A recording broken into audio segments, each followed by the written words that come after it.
नमः शिवाय दोस्तों, स्वागत है आपका फिर से एक बार हमारे चैनल वर्ल्ड ऑफ हैप्पीनेस में।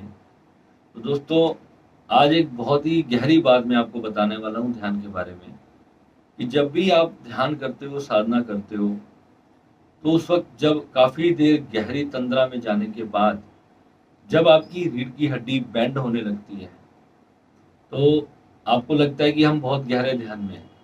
ऐसा लगता है कि नींद सी आ गई और जो हमारी स्पाइनल कॉर्ड है वो पूरी बेंड हो गई है। यूं यूं झूले खा रहे होते हैं लोग ध्यान में, मैंने बहुत देखा।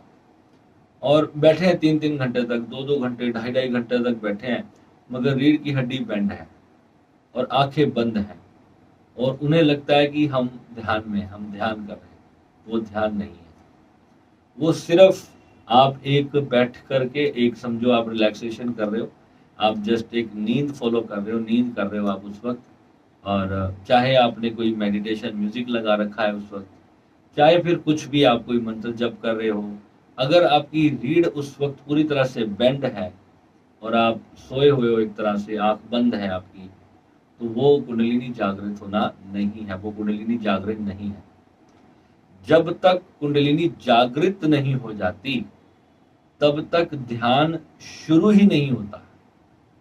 आज मैं वो बात आपको बताने जा रहा हूँ कि आप लोग सोचते हो कि आज हमने ध्यान किया और हम ध्यान से कुंडलिनी जागृत कर लेंगे और कुंडलिनी जागृत होने के बाद बस अब हमें भगवान मिल गए, अब हमें सब कुछ मिल गया। ये सबसे बड़ा भ्रम है। कुंडलिनी जागृत होने के बाद अगला स्टेप शुरू होता है हमारे सारे चक्रों का खुलना, हमारे प्रत्येक चक्र का ओपन होना। और सारे चक्र ओपन होने के बाद जब हम ब्रह्म अवस्था को पहली बार अनुभव करते हैं, जिसे ब्रह्म कहा है हमारे सनातन में, ब्रह्म कुछ और नहीं है, ब्रह्म हम ही हैं, आप ही ब्रह्म हो। और वास्तविकता क्या है उसकी, कि जिससे हमारा अस्तित्व से हमारा जो जन्म हुआ है, हम पहले अपनी उस मूल अस्तित्व को, अपनी उस मूल रियलिटी को हम एक बार जब देखकर उसका अनुभव कर लेते हैं, जब हमें उसके बारे में पता चल जाता है कि हम वास्तविकता में कौन है, तो क्या उस वक्त हमारा शरीर छूट जाता है? हमारा शरीर तो नहीं छूटा, हम तो शरीर में ही हैं, अपने इसी भौतिक शरीर में ही हैं। हमारा जो लोग हमारे रिश्तेदार हैं, हमारे जीवन में जिनके साथ कर्म संबंध हैं, वो सब कुछ वैसे का वैसे चलता रहता है। बाहर से देखने पर आप ऐसे ही जैसे आज हो, वैसे ही आप तब भी रहते हो। फिर क्या बदल जाता है हमारे भीतर, उस भौतिक जगत को, उस आध्यात्मिक जगत को मैं कहूँगा, जब उसका एकीकार हो जाता है, जब हमें ये पता चलता है कि ये मटेरियलिस्टिक वर्ल्ड और भीतर का संसार भिन्न नहीं है, वो सब एक ही परमात्मा का ही हिस्सा है। जब हमें सारा पता चल जाता है कि परमात्मा ने कुछ भी पैदा नहीं किया, जो है सब कुछ ही परमात्मा है। तो कहते हैं ना कि मुझे परमात्मा से मिलना है। मैं कहता हूँ परमात्मा को अगर अगर परमात्मा है, तो फिर परमात्मा को किसने पैदा किया? फिर तो परमात्मा को पैदा करने वाला कोई और परमात्मा होना चाहिए ना। तो जो द मूल क्रिएटर है, creator he is also creation, creation ही जो है वही वास्तविकता में क्रिएटर है। जो क्रिएशन है वही क्रिएटर है और क्रिएटर खुद इटसेल्फ जो है वो क्रिएशन है। मगर क्या ये बातें अगर हम ऐसे वर्बली बात करेंगे तो क्या हम इसको जान पाएंगे? क्या इसकी सच्चाई आपको मिल पाएगी? इसके लिए हमें तपस्या करनी पड़ेगी, ध्यान करना पड़ेगा, साधना करनी पड़ेगी, जो भी गुरुजनों ने हमें दिया है। और प्रत्येक गुरु मार्ग में एक विशेषता अवश्य होती है। ये मार्ग जितना सरल हमें ऊपर से दिखता है कि हमने आंख बंद करी और बैठ गए मेडिटेशन में और ध्यान लग जाएगा, नहीं। हमारे जो कर्म संबंध है, हमारे जीवन में जो घटनाएं हमारे जीवन में घटती हैं, ये सबसे बड़ा बैरियर है हमारे मूल अस्तित्व को हमें पहुंच पाने में। क्योंकि जब हम कर्मों में अटक जाते हैं, जैसे काम, क्रोध, लोभ, मोह, अहंकार, इनसे ही सब कुछ उत्पत्ति हो रही है। हमारी जो काम वासना है वो किसी भी विषय वस्तु के प्रति हो सकती है और उसके पीछे हमारे पूरे जीवन की दौड़ धूप शुरू होती है, भागा दौड़ी शुरू होती है। फिर न जाने हम कितने ही लोगों से कनेक्ट होते हैं, कितनी ही आकृतियां फिर हमारे जीवन में आती हैं, कितनों से ही फिर हमारे प्रेम संबंध होते हैं, कितनों से हमारी फिर नफरतें भी हो जाती हैं, डिस्प्यूट्स होते हैं। क्योंकि जब जैसे कहते हैं ना कि एक बार ना मैंने एक वो देखा था, वीडियो आया हुआ था एक, उसमें ना एक चील थी, बाज होता है ना, बाज जो पक्षी होता है, ईगल, तो वो जो है एक मरे हुए चूहे को लेकर के आकाश में उड़ रहा था। तो बहुत सारी चीलें जो थी ना उसी उसी बाज के ऊपर अटैक कर रही थी, उसके पीछे पीछे भाग रही थी, उसको नोच नोच कर खाने की कोशिश कर रही थी। तो एक ही मरा हुआ चूहा था और कितनी सारी जो चीलें थी वो उसके पीछे पीछे भाग रही थी। तो बहुत देर तक ये संघर्ष चलता रहा और अचानक बाज को लगा कि मुझे तो ये सब मार डालेंगे। उसने क्या किया, उस चूहे को छोड़ दिया। तो जैसे ही उसने उस चूहे को छोड़ा तो जो बाकी चीलें थी वो सब उसी चूहे के पीछे चली गई और वो बाज जा करके शांति से कहीं पे एक पानी में गया, उसने डुबकी लगाई, अपने शरीर को शीतल किया, अपने मन को शीतल किया और फिर वो अपना शांति से बैठ गया। और उसे समझ आ गया कि जहां पर भोजन पानी का झगड़ा होगा तो वहां पर झगड़ा छोड़ देने में ही सुकून है। ऐसे ही हर वस्तु के लिए झगड़ा चल रहा है संसार में, हर वस्तु के लिए कंपटीशन का दौर है। क्योंकि जिस चीज के पीछे आप भाग रहे हो, कोई एग्जाम आप क्रैक करना चाहते हो, उसमें हजारों लोगों की भीड़ आपके साथ उस रफ्तार के साथ दौड़ रही है। अगर आपने किसी चीज को अचीव कर लिया तो आपके अपने ही कितने ही आपसे दुश्मन बन जाएंगे। क्योंकि एक दूसरे को आगे निकलता देख करके हमारे मनुष्य के अंदर एक प्रवृत्ति डेवलप होती है। और ये अगर बच्चों को अगर ये चीजें हम शुरू से नहीं सिखाएंगे ना, तो ये जो चीजें हैं जड़ों पे मैं काम करता हूँ, जड़ों पे ध्यान क्यों नहीं लग रहा उसके पीछे 20 साल की परवरिश, 20-30 साल का जो भी आपकी उम्र है, 50 साल है, 60 साल है, उस 50-60 साल में आपके साथ जीवन में जो जो कुछ हुआ है ना, वो सब कुछ डिपेंड करेगा आपका ध्यान ना लगने में। और अगर एक गलत कर्मा भी आ गया तो आप ध्यान में, शांति में, उस असीम की कृपा में उतर नहीं पाओगे। आप उस परम की जो आनंद है, उस अनुभूति को फिर आप नहीं कर पाओगे। क्योंकि वो उसके लिए हमारे भीतर से हमारा प्रसन्न होना जरूरी है, हमारे भीतर से हमारा शांत होना जरूरी है। जब हमारा मन अंदर से दुखी होगा, दमित होगा, कष्ट में होगा, तो हम कभी उस असीम को नहीं प्राप्त कर सकते। इसलिए जितनी हो सके लिमिटेड इच्छाएं अपने भीतर पालो। क्योंकि अगर आप उस मार्ग के राही हो, अगर उस मार्ग पे आप चले हो और फिर आपने संसार की आपाधापी भी अपने गले में डाल रखी है, ठीक है, मैं ये नहीं कहता कि तुम सब कुछ परित्याग कर दो, मैं ऐसा नहीं कहता, मगर उस हर चीज के अंदर शुरू से ही जब भी किसी चीज, कोई वस्तु, कोई व्यक्ति, कोई रिलेशनशिप, कुछ भी जब हमारे जीवन में आता है, उसको आते समय ही हमें उस चीज के ऊपर पूरी तरह से अवेयर रहना है कि मुझे उस चीज से प्रेम तो अवश्य करना है, मगर उसका मोह नहीं करना है। और जब मोह पड़ता है, जब हम उसके लिए लड़ाई झगड़े करने पे उतराते हैं, जब इज्जत का सवाल बना लेते हैं उस चीज को, अपने अहम को चोट लगने वाली बात बना लेते हैं, तो फिर वो जो चीज है वो बहुत ज्यादा पीड़ा देती है। और एस्ट्रोलॉजी के हिसाब से ये तब होता है जब हमारी कुंडली में राहु मंगल जैसे ग्रह बहुत ज्यादा खराब होते हैं। क्योंकि देखो, जीवन में घटनाएं हमारी उसी हिसाब से घटती हैं, क्योंकि जो हमारा प्रारब्ध पिछले जन्मों के अनुरूप हमें मिला होता है, उसी तरह से हमारे जीवन में सब कुछ होना है। चाहे फिर वो अच्छा हो, चाहे फिर वो कितना भी बुरा क्यों ना हो, इससे कोई मतलब नहीं रह जाता। जो घटना अच्छी घटनी है वो घटनी है, बुरी घटनी है वो भी घटनी है। मगर सोचो, दुर्भाग्य की बात तो तब होती है जब बुरा होने के बाद हमें समझ आता है। मगर ये भी तो सच है ना कि हम हमेशा चोट खाने के बाद सीखते हैं। जब बिजली की वायर को हाथ लगाते हैं तो उससे जब झटका खाते हैं, करंट लगता है, तो एक बार हमें ये पता चल जाता है कि इसमें जोरदार करंट है, अब मुझे इस वायर से बच के रहना। तो ऐसे ही जब हमारे संसार में जब हमें पीड़ाएं होती है, दुख होते हैं, तो जो कि हमारे कुंडली के द्वादश भाव, अष्टम भाव और छठे भाव से देखे जाते हैं, वही दुख, उन्हीं से रिलेटेड दुख ही हमारे जीवन में आते हैं, कोई और नया दुख नहीं आता। जो इन तीनों भावों में जो जो प्लेनेट हमारे बैठ जाते हैं या इनसे कनेक्शन बनाते हैं, तो यही हमारे जीवन के दुख बनते हैं। इससे हम अपना ये भी समझ सकते हैं कि मेरे जीवन में इस चीज का अभाव रह सकता है, इस चीज का दुख रह सकता है। तो उस चीज को हमें स्वीकार करने में भले कितना समय लगे, एक योगी को पहले सबसे पहले तो ये जानना है कि मैं फंस गया हूँ एक मायावी संसार में। अब यहाँ पर मुझे भूख भी लगेगी, प्यास भी लगेगी, गर्मी सर्दी भी लगेगी, सब कुछ चाहिए मुझे, और उसी के बीच में मुझे अपना अंतिम लक्ष्य, अंतिम ध्येय को भी हासिल करना है। और किसी भी रीजन की वजह से, किसी इंसान की वजह से, किसी परिस्थिति की वजह से, आपके परिवार की वजह से, या कोई भी रीजन हो सकता है जिसकी वजह से भी आपकी यात्रा डिस्टर्ब हो रही है, आपको ये समझना है कि उसी पर आपको काम करना है, उसी चीज पर आपको विजयी हासिल करनी है। तभी जाकर के आप उस परम शांति को उपलब्ध हो सकोगे। कोई आपको कहे कि बैठ करके आप राधे राधे राधे राधे जपते रहो, तो इससे कभी भी किसी को भी उस परम की सिद्धि नहीं प्राप्त हुई है, उस परम का ज्ञान प्राप्त नहीं हुआ।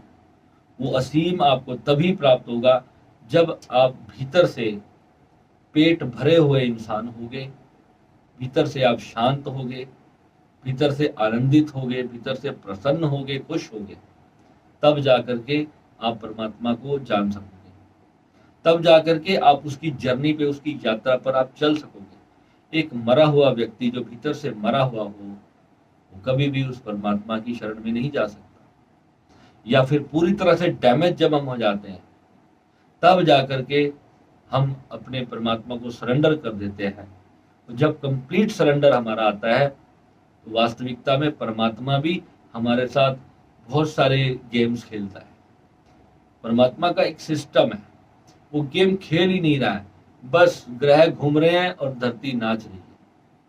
ऊपर आकाश में ग्रह घूम रहे हैं और धरती पे हम सब एक डमाडम डमाडम डमरू बज रहा है, और हम सब जैसे मदारी डमरू बजाता है और हम नाचते हैं। कितना जितनी चाबी भरी राम ने उतना चले खिलौना। कि जब हमारे मार्केश का समय आएगा, मार्केश की दशा आएगी, तो उस वक्त हम अपने आप मृत्यु को प्राप्त हो जाएंगे। ये कंफर्म है, इसे कोई रोक नहीं सकता। ठीक है, कैसी मृत्यु प्राप्त होगी ये भी लिखा है कुंडली में, सब कुछ आता है। दर्दनाक मृत्यु होगी, बीमारी से होगी, शांतिपूर्ण होगी, उसे हम कैसे ठीक कर सकते हैं, कैसे हम उसके लिए उपाय करके, उसकी जो अनुष्ठान है, उसकी जो हमारे ऋषियों ने हमें ज्ञान दिया, जो ऋषियों ने पूरा जीवन अपने साधना भक्ति में लगाया, सेवा में लगाया, दान पुण्य में लगाया। क्योंकि जो नकारात्मक एनर्जीज है वो हमेशा हमारे को मार के चली जाएंगी, हमारे को मार के यानी हमें दुख पहुंचा करके, और फिर हम अपने हाथ मसलते रह जाएंगे।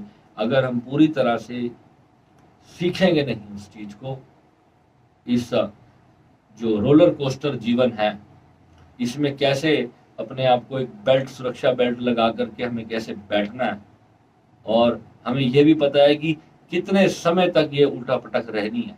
पता है हमें 20, 30, 50 साल, 60 साल, 70 साल, 80 साल, बस आजकल तो इससे ज्यादा आयु नहीं रह गई। और ये 70-80 साल के बाद ये रोलर कोस्टर अपने आप रुक जाने वाला है। जितना भी हमें दुख हो रहा है, सुख हो रहा है, जो भी हम देख रहे हैं, कोई रोमांचित होता है, देखो ना रोलर कोस्टर में हर व्यक्ति की अपनी क्षमता होती है। कोई इमोशनली बहुत ज्यादा स्ट्रोंग होता है, कोई फिजिकली बहुत स्ट्रोंग होता है, कोई मेंटली बड़ा पावरफुल होता है? कई बच्चे रोलर कोस्टर में आराम से बैठ के आनंदित हो रहे होते हैं, किसी को वोमिट आ जाती है बेचारे को, किसी को चक्कर आ जाते हैं। तो हम सब की अपनी एक सामर्थ्य है, और उसी सामर्थ्य अनुसार हम इस संसार में डील करते हैं। वो सामर्थ्य किसने दिया? वो हमारे को भगवान ने दिया, परमात्मा ने दिया। किसी के अंदर बहुत ज्यादा धैर्य है, किसी के अंदर पेशेंस की कमी है। वो क्या है? मीन लगन वाला व्यक्ति क्या है? उसके अंदर इमोशन होता है, भावनात्मक, जो बड़ी जल्दी जरा सी दुख से वो रोने लगता है। और सिंह लगन वाले व्यक्ति को अब कितना बड़ी समस्या आ जाए, वो कहता कोई बात नहीं, हो गया तो हो गया, उससे कोई फर्क ही नहीं पड़ता। क्योंकि वो सोचता है कि मेरी परवरिश ऐसी, कोई परवरिश ऐसी नहीं है, वो हमारे ही प्रारब्ध से हमें प्राप्त हुआ है, वो हमें किसी ने दिया नहीं है। वो हमें जब हम जिस समय में हम जन्म हुआ है हमारा, उस समय ब्रह्मांड में ऐसी प्रकृति थी कि कोई शरीर से बलवान हो गया, कोई मन से बलवान हो गया, कोई हृदय से बलवान हो गया। तो भगवान हर किसी में कुछ ना कुछ कमी रखते हैं, तो कितनी ही भगवान उसमें विशेषताएं भी रखते हैं। ऐसा कभी भी नहीं होता कि एक इंसान सिर्फ कमियों से भरा हुआ हो, ऐसा कभी नहीं होता। मगर हमारी समस्या क्या है, हम अच्छाइयों को देखते हैं, कमियों को सॉरी अच्छाइयों को तो हम इग्नोर कर देते हैं और कमियों को हम जल्दी से पकड़ लेते हैं, और इसी कारण फिर हम अपने रिश्तों में द्वेष उत्पन्न कर लेते हैं, और फिर जाकर के परिवार खराब होते हैं, घर खराब होते हैं, और अपना भी जीवन हम खराब कर लेते हैं, दूसरों का जीवन भी खराब करते हैं। कोई धर्म के नाम पे लड़ता है, कोई राजनीति के नाम पे लड़ रहा है, कोई किसी से बस राग द्वेष में लड़ रहा है, किसी से जेलसी की भावना से वो ग्रसित है, अंदर से पीड़ित हो रहा है। अपने मन को किसी तरह भी कोई पीड़ित कर सकता है। कोई काम वासना में जल रहा है, कोई क्रोध की अग्नि में जल रहा है। यानी वो शांति कैसे पैदा होगी? अपने कर्म को चेंज करके हमारे भीतर वो असीम शांति पैदा होगी। और जब ये शांति हमारे भीतर आएगी तो उस वक्त ध्यान हमें करना नहीं पड़ेगा, हम आंख बंद करेंगे और हम परमात्मा के साथ एक होंगे। उस वक्त जब बुद्धि पूर्ण निर्विचार होती है, जब उस बुद्धि में किसी से ना कोई राग होता है, किसी से ना कोई गुस्सा होता है, सिर्फ हमारे भीतर एक प्रेम की भावना होती है, एक दया की भावना होती है, एक आनंद की भावना जब हमारे भीतर होती है, तो वही क्षण वास्तविकता में हमारी जागृति का क्षण होता है। और उस वक्त जब कुंडलिनी माँ भगवती अपने स्वरूप में आती है, प्रचंड वेग से जब जागृत होती है, करना नहीं पड़ता, क्योंकि तुमने बस उसके बैरियर्स हटा दिए। तुमने माँ भगवती के रास्ते में जो बैरियर है वो सब तुमने हटा दिए, बस वो तो जागृत है, परम जागृत है। और फिर रीढ़ की हड्डी ऐसे नहीं होगी, रीढ़ की हड्डी अपने आप एक अटल भगवान शिव का स्वरूप देखते हो ना, समाधि वाला, बिल्कुल इस प्रकार अपने आप ही 3-3 4-4 घंटे तुम्हें पता ही नहीं चलेगा। तुम अकड़ के अपने आप शरीर ऐसे, जैसे रीढ़ की हड्डी में किसी ने कोई लोहे की रॉड फंसा दी, इस तरीके से रीढ़ हो जाती है अपने आप ही। आपको बल ही नहीं लगाना पड़ेगा। कहीं मुझसे पूछते हैं, गुरु जी हम साधना में चेयर पे बैठ जाएं, सोफे पे बैठ जाएं। क्यों बैठना पड़ रहा है? क्योंकि अभी शक्ति जागरण नहीं है। तो शक्ति जागरण के लिए मैंने अलग अलग सारी उसके अंदर 48 साधनाएं मैंने टोटल दी हैं अपने लाइफ टाइम मेंबरशिप में। उस 48 का मतलब आपको सभी को समझना है कि अगर कहाँ पे मिस हो रहे हो, कहाँ चूक हो रही है, तो वही स्टेप आपको फॉलो करना है, और उसी से ही जाकर आप फॉलो करोगे तो जाकर के आपका द्वार खुलेगा। ठीक है? तो मैं किस लिए बैठा हूं? अब मैंने क्यों आपको अपनी लाइफ टाइम मेंबरशिप दी है कि आप मेरे से डिस्कस करो, मेरी ये समस्या आ रही है, मेरा इस वजह से मेरा ध्यान नहीं लगता। जो कहता है मुझे नींद आती है, उसे एक श्री विद्या साधना नहीं करनी है, चाहे उसे फिर 6 महीने प्रिपरेशन लगे। श्री विद्या साधना तब तक नहीं करनी है जब तक आपकी रीढ़ ध्यान में झुक जाती है। तब तक आप कोई भी साधना कर रहे हो, आउट ऑफ बॉडी कर रहे हो, कुछ भी कर रहे हो, नहीं घटित होगा। कुछ घटित ही नहीं होगा तो बेवकूफी क्यों करनी? तो इसलिए जब मैं स्टेप बाय स्टेप सब फॉलो कराता हूँ, और हर किसी की अवस्था के अनुसार, पहले मैं आपको जब समझता हूँ कि देखो यहाँ पर वो वाला हरिद्वार ऋषिकेश वाला आश्रम वाला काम नहीं होता है। यहाँ पर प्रॉपर साइंटिफिक तरीके से स्पिरिचुअलिटी को सिखाया जाता है। मेरे पास जो मैंने जीवन में अनुभव किए हैं वो मेरे सारे साधकों से आप पूछ सकते हो, क्योंकि मैंने उनको जो जो चीजें बताई, वो जिस दिन प्रॉब्लम लेके आते हैं, तीसरे दिन वो कहते हैं गुरु जी आपने ये चीज बताई थी, बस ठीक हो गई। तीसरे दिन में वो प्रॉब्लम नहीं रहती उनको। क्यों नहीं रहती है? क्योंकि एक्सपीरियंस इसी चीज का नाम है कि जिसने साधना की है वो आपको बता सकता है, वो आपको बेस्ट वे से लेकर के जाएगा। और यहाँ पर हम किसी चीज को पर्दे में नहीं रखेंगे। आपको जब आप मेरे से जुड़े हो, आपने मेंबरशिप ज्वाइन की हुई है, आप साधना कर रहे हो, दीक्षित हो, तो आपको फिर किसी भी प्रकार की चिंता करने की जरूरत नहीं है। और आपकी कुंडलिनी चाहे आपने पहले किसी से जागृत करवा ली या कुछ भी आपने उल्टा सीधा किया, तो सब भूल जाओ, नए सिरे से आओ, नए सिरे से जुड़ो, बिल्कुल फ्रेश स्टार्ट करेंगे पहले दिन से। और आपकी जो अवस्था होगी उसी अनुरूप में आपको साधना करनी है। बाकी मेरा जितना भी जीवन है आप सभी के चरणों में समर्पित है। मैं पूरी कोशिश करूंगा परमात्मा से, भगवान मुझे इतना सामर्थ्य दे कि मैं निरंतर आपके लिए बहुत ज्यादा प्रयास करूंगा कि आप सभी को वो दिव्य अनुभव अंदर से प्राप्त हो, जो मेरे भगवान ने, मेरे भोलेनाथ ने, मेरी माँ आदि शक्ति ने मेरी झोली में डाले। मैं चाहता हूँ मेरे शहर वासियों को मिले, मेरे मंदिर के जितने भी लोग हैं वो भगवान को इतने दिल से मानते हैं, इतनी प्रार्थना करते हैं भगवान से, इतने इतने 2-2 3-3 4-4 घंटे रोज पाठ पूजा करते हैं, मगर उन्हें अभी भीतर से उस दिव्यता का ज्ञान नहीं हुआ, उस भगवान का स्वरूप का ज्ञान नहीं हुआ। तो क्यों नहीं हुआ? क्योंकि वो भक्ति मार्ग में, वो ज्ञान मार्ग में नहीं। उन्होंने राम जी को बहुत बार नाम जपा, 108 बार। हमने बोला राम राम राम राम एक, राम राम राम राम 108 तक। मैं जिस मंदिर के आगे से जाता हूँ वहां पर ये सब चल रहा होता, मगर मंदिरों में जो पुजारी जी है उन्हें अगर ज्ञान होगा तो वो हमें उनको ज्ञान देना चाहिए।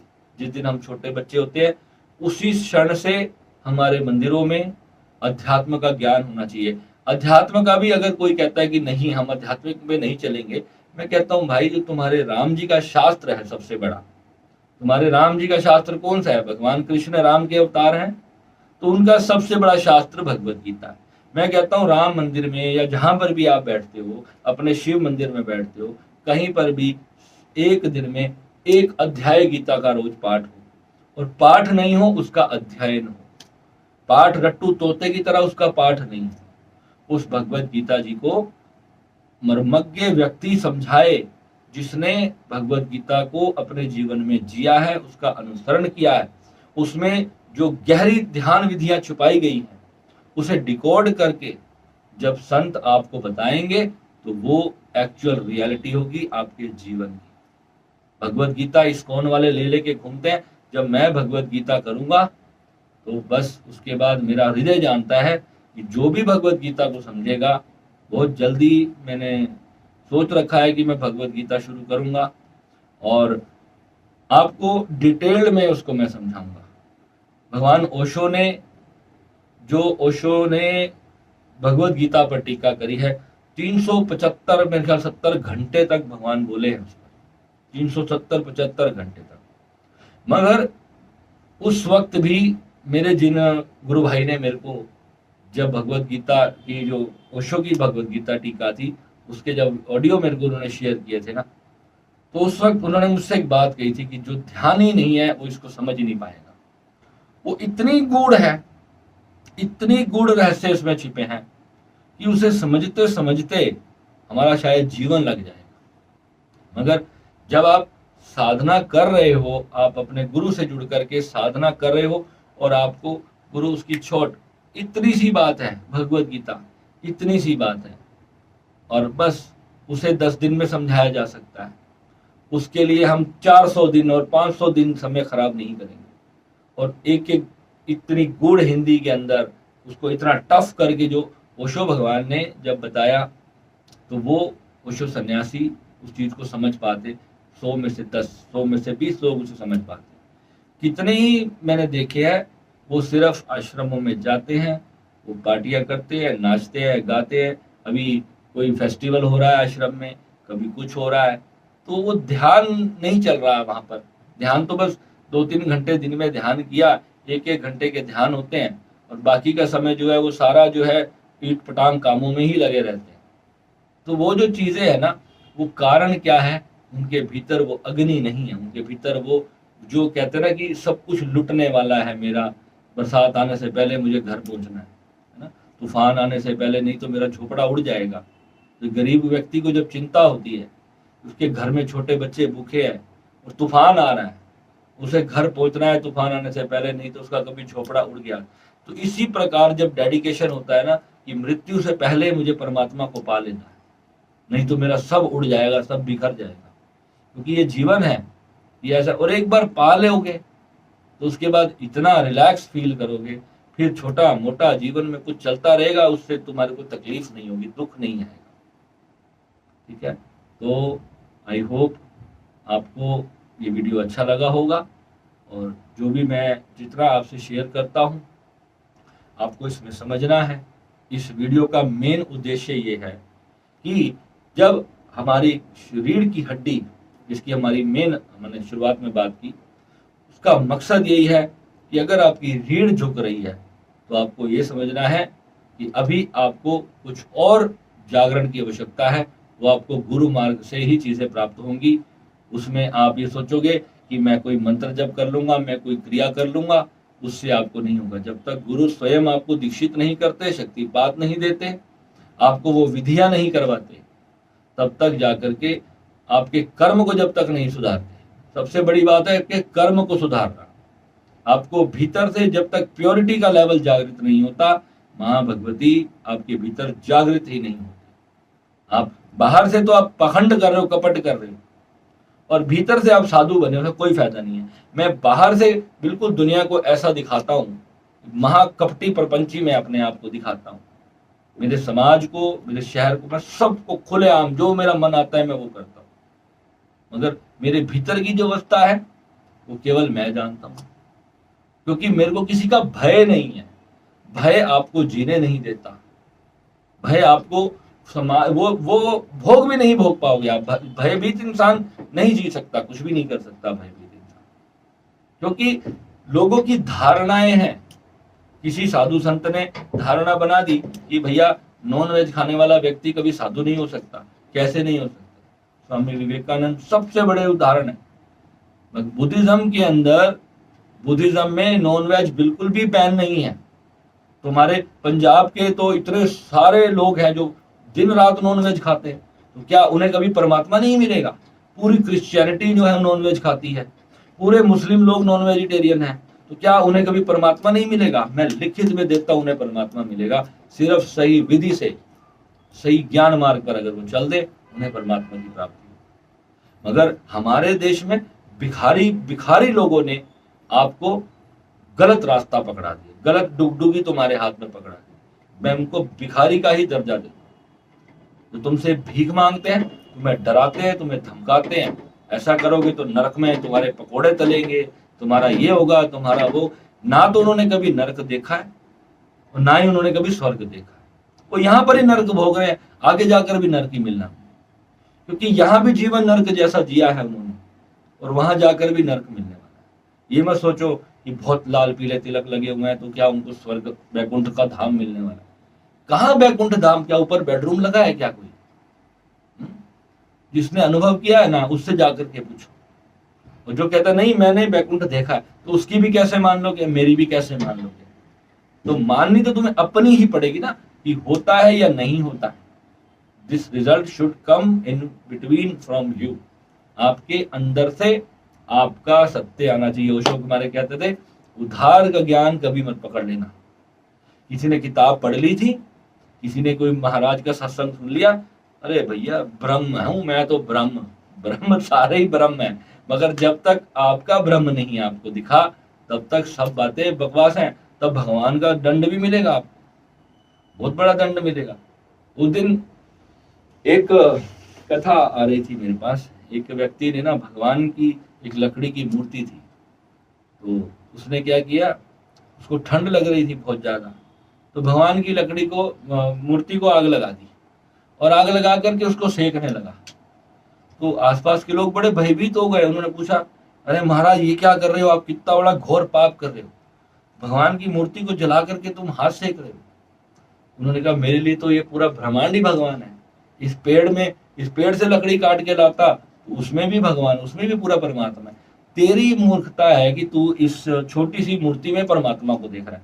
मैं तो इस पत्थर में, इस कण कण में भगवान को देख रहा हूं। तो जिसे वो दिख जाता है एक बार, जिसे उसको जो अखंड कॉन्शियसनेस है, जो परम चैतन्य, जिसे कहा गया परमात्मा, जिसे परम चैतन्यता का अनुभव हो जाता है, जिसे ब्रह्मांड की असीम चैतन्य का अनुभव हो जाता है, वह इस बात को जान सकता है कि जल थल नभ में सिर्फ एक ही परमात्मा है, वो अल्लाह, वाहिगुरु, राम।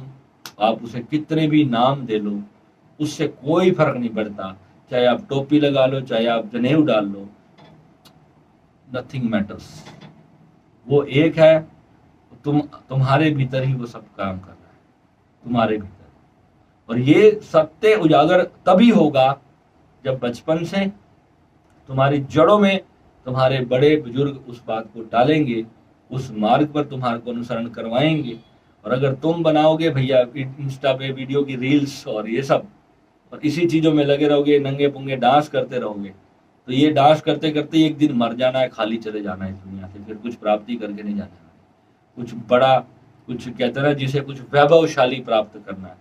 तो परमात्मा से बड़ा कोई वैभव नहीं है। वो सबसे बड़ा अमीर इंसान मैं अपने आप को मानता हूँ।